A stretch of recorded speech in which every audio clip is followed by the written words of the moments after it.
America గతంలో విధించిన కఠినమైన వాణిజ్య సుంకాలను అక్కడి న్యాయస్థానం రద్దు చేయడంతో భారత ఎగుమతిదారులకు భారీ ప్రయోజనం చేకూరే అవకాశం ఉంది. ట్రంప్ విధించిన సుంకాలపై కోర్టు స్టే విధించడమే కాకుండా వసూలైన మొత్తాన్ని తిరిగి చెల్లించాలని ఆదేశించింది. ఇప్పటికే రీఫండ్ ప్రక్రియ అధికారికంగా ప్రారంభమైంది. దీనివల్ల మన దేశానికి సుమారు 1,00,000 కోట్ల రూపాయల లబ్ధి చేకూరుతుందన్న అంచనా. అయితే ఈ రీఫండ్ అమెరికాలోని దిగుమతిదారులకు అందుతుంది. భారతీయ ఎగుమతిదారులు ఈ నిధుల కోసం తమ అమెరికన్ భాగస్వాములతో చర్చలు జరపాల్సి ఉంటుందనే మెలిక పెట్టారు.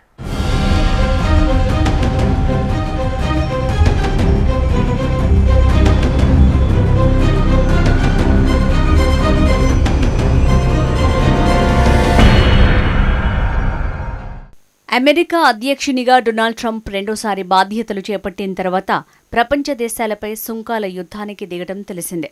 ఈ క్రమంలోనే 1977 నాటి international emergency economic powers act పేరుతో మొదట భారత్ సహా 60 దేశాలపై వాణిజ్య సుంకాలను విధించారు. ఆ తర్వాత దాదాపు 180కి పైగా దేశాలకు విస్తరించారు.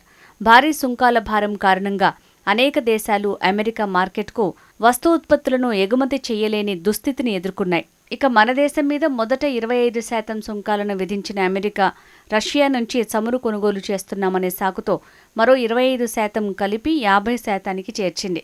ఈ ఏకపక్ష సుంకాలతో భారత ఎగుమతి వర్గాలు తీవ్రంగా నష్టపోయాయి. ఆ క్లిష్ట పరిస్థితుల్లోనూ అమెరికాకు వస్త్ర ఉత్పత్తులు, దుస్తులు, ఇంజనీరింగ్ వస్తువులు, రసాయనాలు, రసాయన సంబంధిత ఉత్పత్తుల ఎగుమతులు కొనసాగాయి.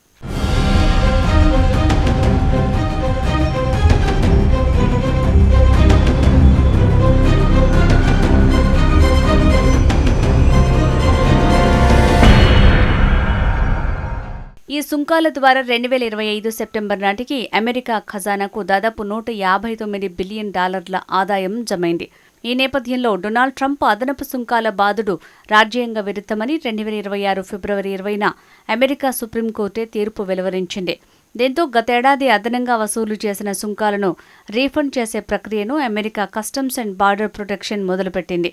ట్రంప్ సుంకాల రీఫండ్ దరఖాస్తుల స్వీకరణకు ఏప్రిల్ 20న కేప్ ఆన్లైన్ పోర్టల్ ప్రారంభమైంది. నాటి నుంచి ఇప్పటి వరకు 56,000 మందికి పైగా అమెరికన్ దిగుమతిదారులు దరఖాస్తులు సమర్పించారు. వారంతా కలిసి దాదాపు 11.87 లక్షల కోట్ల సుంకాల రీఫండ్ని కోరటం గమనార్హం. మొత్తంగా 15.45 లక్షల కోట్ల సుంకాల రీఫండ్ కోసం అమెరికన్ దిగుమతిదారులు కేప్ పోర్టల్లో రిజిస్టర్ చేసుకునే అవకాశాలు ఉన్నాయని జీటీఆర్ఐ అంచనా వేసింది. రాబోయే కొన్ని నెలల్లో ఈ దరఖాస్తులన్నీ పరిష్కరించాలని అమెరికా కస్టమ్స్ విభాగం లక్ష్యంగా పెట్టుకుంది. ప్రతి దరఖాస్తు ఆమోదం పొందిన 60 నుంచి 90 రోజుల్లోగా రీఫండ్ని అమెరికన్ దిగుమతిదారుడి బ్యాంకు ఖాతాలో జమ చేస్తారు.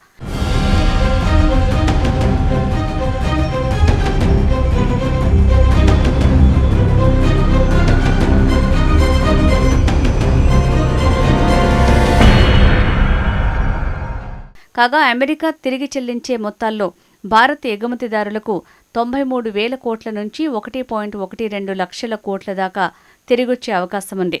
ఇందులో వస్త్ర ఉత్పత్తులు, దుస్తుల రంగానికి 37,000 కోట్లు, ఇంజనీరింగ్ వస్తువుల రంగానికి 37,000 కోట్లు, రసాయనాలు, రసాయన ఉత్పత్తుల రంగానికి 19,000 కోట్ల దాకా రీఫండ్ అయ్యే అవకాశం ఉంది.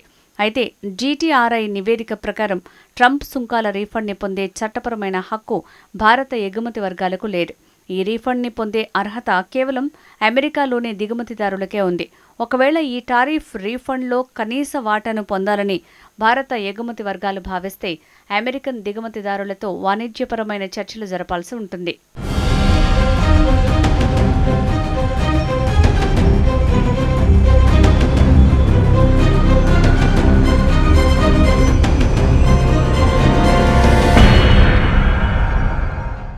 గతేడాది తమ నుంచి వస్తువులు, ఉత్పత్తులను కొన్న అమెరికా సంస్థతో భారత ఎగుమతిదారులు రీబేట్ షేరింగ్ ఒప్పందాన్ని కుదుర్చుకోవచ్చు. అమెరికా ప్రభుత్వం నుంచి లభించబోయే సుంకాల రీఫండ్లో నిర్దిష్ట వాటాను పంచుకోవటానికి అమెరికాలోని దిగుమతిదారుడు, భారత్లోని ఎగుమతిదారుడు పరస్పర అవగాహనకు రావాల్సి ఉంటుంది. భారత ఎగుమతిదారులు ఈ రీఫండ్ని నగదు రూపంలో పొందొచ్చు. లేదంటే తాము తదుపరిగా సప్లై చేయబోయే సరుకుల ధరల విలువలో సర్దుబాటు చేసేలా అవగాహనకు రావచ్చు. అదనపు సుంకాల కారణంగా గతేడాది అమెరికాకు భారత ఎగుమతిదారులు సప్లై చేసిన వస్తు ఉత్పత్తుల ధరలు పెరిగాయి. ఆ ధరల ప్రకారమే ఆనాడు భారత్ అమెరికా వ్యాపారుల మధ్య కాంట్రాక్టులు కుదిరాయి. ఆ ధరల ప్రాతిపదికనే ఇప్పుడు అదనపు సుంకాల రీఫండ్ని అమెరికా ప్రభుత్వం చేస్తోంది. గతేడాది సుంకాల భారాన్ని తామే భరిస్తూ డ్యూటీ పెయిడ్ ప్రాతిపదికన అమెరికాకు వస్తువులను పంపిన భారత ఎగుమతిదారులు ఆ రీఫండ్లో వాటా ఇవ్వాలని కోరొచ్చు.